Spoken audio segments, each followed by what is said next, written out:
नमस्कार दोस्तों। बॉलीवुड एक ऐसी माया नगरी है जहां बहुत से राज दफन हैं। यहां कौन किसके साथ में मुंह काला कर रहा है ये कुछ नहीं पता। यहां लड़की लड़की के साथ में एंजॉय कर सकती है, आदमी आदमी के साथ। बॉलीवुड में ज़्यादातर मेल एक्टर्स गे हैं और एक्ट्रेस लेस्बियन, लेकिन ये बातें बॉलीवुड के बाहर नहीं आ पाती है। ऐसी बातें अंदर ही दबा दी जाती है। आज की इस वीडियो में मैं एक ऐसे कपल की बात करूंगा जो है तो दोनों औरत, लेकिन दोनों किसी कपल की तरह रहते हैं, हस्बैंड वाइफ की तरह रहते हैं। ये औरतें हैं एक्ट्रेस रेखा और उनकी सेक्रेटरी फरजाना। फरजाना पिछले 40 सालों से रेखा के साथ में रहती है। वह बिल्कुल आदमी के लुक में रहती है और उनका हेयर स्टाइल भी बिल्कुल 70 और 80 के दशक के एक्टर्स की तरह है। फरजाना को रेखा की परछाई कहा जाता है। अगर किसी को रेखा से मिलना है तो पहले उसे फरजाना से परमिशन लेनी पड़ती है और उसके बाद ही वह इंसान रेखा से मिल पाएगा।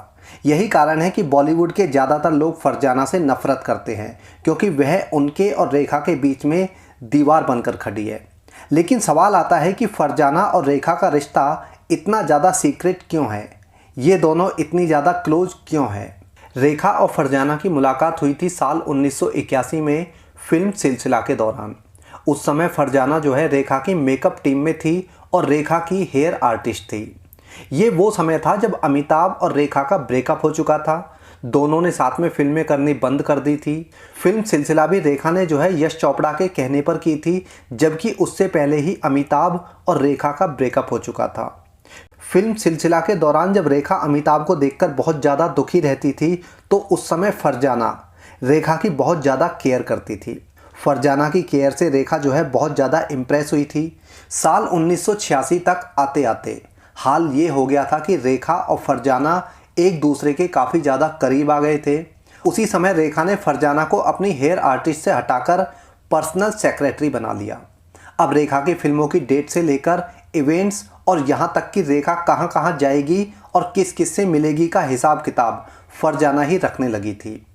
उस समय जब भी कोई इवेंट ऑर्गेनाइजर या फिल्म मेकर रेखा को बुक करने के लिए आता था तो फरजाना उनसे सैकड़ों सवाल करती थी, जिससे इवेंट ऑर्गेनाइजर काफ़ी ज़्यादा परेशान हो जाते थे। लेकिन उस समय हाल ये हो गया था कि जिस इवेंट के लिए फरजाना हाँ कहती थी, रेखा सिर्फ उसी इवेंट में जाती थी। उस दौर में फरजाना से हाँ कहलवाना एक बहुत बड़ा टास्क हुआ करता था। उस समय रेखा तक लोगों की पहुंच कम होती चली गई। वो रेखा जो किसी समय पर हर किसी के लिए 24 घंटे अवेलेबल रहती थी, अब उसी रेखा तक पहुंचने के लिए लोगों को भारी मशक्क़त करनी पड़ती थी। रेखा जहां पहले हर किसी से खुल के बात करती थी, बहुत ज़्यादा मिलने जुलने में विश्वास रखती थी, वही रेखा अब जो है बहुत ज़्यादा लिमिटेड हो गई। वह बातें भी करती तो बहुत ज़्यादा कंट्रोल के साथ में। इसके बाद साल 1990 में रेखा ने जो है एक बिजनेसमैन मुकेश अग्रवाल से शादी कर ली। मुकेश अग्रवाल दिल्ली से थे और रेखा मुंबई में रहती थी। रेखा पूरा टाइम जो है अपनी फिल्मों की शूटिंग करती थी और महीने में जो समय बचता था वह दिल्ली अपने पति के साथ में बिताती थी। रेखा और मुकेश अग्रवाल की शादी मुश्किल से 7-8 महीने चली। इन 7-8 महीनों में ये बातें निकलकर सामने आई कि फरजाना का रेखा की मैरिड लाइफ में काफ़ी ज़्यादा इंटरफेयर हुआ करता था। कहा तो ये भी जाता है कि मुकेश अग्रवाल की फैमिली में कोई छोटा सा फंक्शन भी होता था तो उसके लिए भी फरजाना से परमिशन लेनी पड़ती थी कि रेखा जो है उस फंक्शन में, जो फैमिली फंक्शन होता था, उसमें शामिल होगी या नहीं। फरजाना ही रेखा के मुंबई वाले घर को पूरी तरह से कंट्रोल करके रखती थी। बिना फरजाना की मर्जी के उस घर में कोई रेखा को मिल भी नहीं सकता था, यहाँ तक कि रेखा का पति मुकेश अग्रवाल भी। मुकेश जैसे कि दिल्ली में रहते थे और रेखा जो है मुंबई में, तो दोनों के बीच में फ़ोन कॉल्स ही जो है संपर्क का सबसे बड़ा माध्यम था। लेकिन जब भी मुकेश रेखा को फ़ोन करते थे तो पहले फ़ोन फरजाना ही उठाती थी। फरजाना की मर्जी होती थी तो मुकेश की जो है रेखा से बात हो पाती थी, वरना नहीं। यानी हाल ये था कि मुकेश अग्रवाल का भी जो है अपनी पत्नी रेखा से सीधा संपर्क नहीं था। इन्हीं सब बातों ने रेखा और मुकेश अग्रवाल के बीच में दूरियां बढ़ाने का काम किया। हद तो तब हो गई जब रेखा और मुकेश अग्रवाल दोनों के बीच में लड़ाई झगड़ा होना शुरू हो गया और रेखा जो है अपने मुंबई वाले घर में रहने आ गई। उस समय भी जो है फरजाना ने आग में घी डालने का काम किया। मुकेश जब भी रेखा को फ़ोन करते तो फरजाना कभी भी रेखा से बात नहीं कराती थी। कई बार ऐसा हुआ जब मुकेश जो है रेखा से मिलने मुंबई उनके घर पर आए, लेकिन फरजाना ने उन्हें गेट से ही बाहर वापस भेज दिया। कभी भी रेखा और मुकेश की मुलाकात नहीं होने दी। इसी दौरान रेखा जो है अमेरिका में एक इवेंट करने गई, जहां उन्हें खबर मिलती है कि मुकेश अग्रवाल ने फांसी लगा ली है। मुकेश की मौत के बाद रेखा जो है भारत आती है और मुकेश के अंतिम संस्कार में शामिल होती है। रेखा ने मुकेश के अंतिम संस्कार में जितनी भी पूजा होती है उन सभी में हिस्सा लिया। यहाँ तक तो सब कुछ नॉर्मल तरीके से हो गया, लेकिन जब रेखा वापस मुंबई आ गई तो मुकेश की माँ और भाभी ने रेखा पर जो है कई गंभीर आरोप लगाए। इसमें फरजाना का नाम भी शामिल था। मुकेश की मौत के लिए पूरी तरह से रेखा को जिम्मेदार ठहराया गया। इसके बाद मुकेश की भाभी ने एक इंटरव्यू के दौरान रेखा और फरजाना के रिश्ते पर भी काफ़ी सारी बात की। मुकेश अग्रवाल की भाभी ने बताया कि रेखा और फरजाना का रिश्ता नॉर्मल नहीं है, उनका रिश्ता बहुत ज़्यादा संदिग्ध है। मुकेश की भाभी ने बताया कि जब रेखा उनके परिवार के साथ में अकेली होती थी तो बहुत ज़्यादा अच्छे से बिहेव करती थी, बहुत अच्छी होती थी, लेकिन जब रेखा फरजाना के साथ में होती थी तो बहुत ज़्यादा अजीब व्यवहार करती थी और ऐसे शो करती थी जैसे मुकेश के साथ में उसका जो रिश्ता है वो बहुत ज़्यादा ज़बरदस्ती बंधा हुआ है। मुकेश की भाभी ने कहा कि रेखा और फरजाना के बीच में लव अफेयर था और उनका रिश्ता भी वैसा ही था। उन्होंने आगे बताया कि रेखा और फरजाना एक दूसरे के साथ में अकेले में कपल की तरह बिहेव करते थे।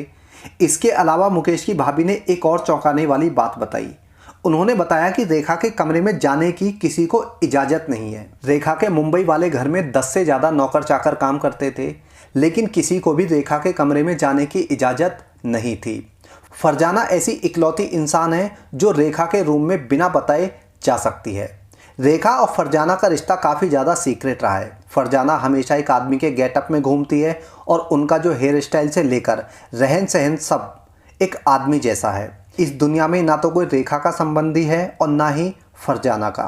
फरजाना और रेखा का अफेयर इतना ज़बरदस्त है कि फरजाना ने आज तक रेखा के प्यार के लिए किसी और से शादी तक नहीं की। रेखा पूरी तरह से फरजाना पर डिपेंड है, जैसे एक औरत अपने पति पर होती है। रेखा भी फरजाना को उतना ही सम्मान देती है जितना फरजाना रेखा को। रेखा जब भी किसी इवेंट में जाती है तो फरजाना की सीट जो है हमेशा रेखा के पास में लगाई जाती है। रेखा और फरजाना की इसी ट्यूनिंग के कारण लोगों ने ये भी कहना शुरू कर दिया था कि रेखा और फरजाना जो है हस्बैंड वाइफ की तरह रहते हैं और दोनों अपने घर में पति पत्नी की तरह रहते हैं। कुछ लोग तो ये भी कहते हैं कि रेखा फरजाना के लिए अपनी मांग में सिंदूर लगाती है, लेकिन इन बातों में कितनी सच्चाई है ये कह पाना मुश्किल है। मोहनदीप एक ऑथर हैं और उन्होंने रेखा पर एक किताब लिखी है। उस किताब में उन्होंने साफ साफ लिखा है कि रेखा और फरजाना का सेक्सुअल रिलेशनशिप है। मुकेश अग्रवाल की डेथ के पीछे भी फरजाना ही एक सबसे बड़ा कारण है। उन्होंने अपनी किताब में लिखा है कि रेखा और फरजाना दोनों लेस्बियन हैं और दोनों लिव इन में रहती हैं। रेखा की वजह से ही फरजाना ने कभी शादी नहीं की और उसने अपनी पूरी लाइफ रेखा को समर्पित कर दी है। फरजाना का पूरा लुक जो है मेल्स की तरह है, उनका हेयर स्टाइल भी आदमी की तरह है। यही कारण है कि वह रेखा की लाइफ में एक मेल पार्टनर की तरह रहती है। मुकेश अग्रवाल के बाद रेखा का सिर्फ अक्षय कुमार के साथ में नाम जुड़ा था, वरना आज तक रेखा किसी और के साथ में रिलेशन में नहीं आई। रेखा और फरजाना दोनों ही एक दूसरे को प्यार करती हैं, लिव इन में रहती हैं, साथ में रहती हैं, काफ़ी सीक्रेट इनकी रिलेशनशिप में और एक हस्बैंड वाइफ की तरह रहती हैं। रेखा और फरजाना की इस प्रेम कहानी के बारे में आप क्या सोचते हैं? अपनी राय जरूर देना। इस वीडियो में इतना ही। जय हिंद।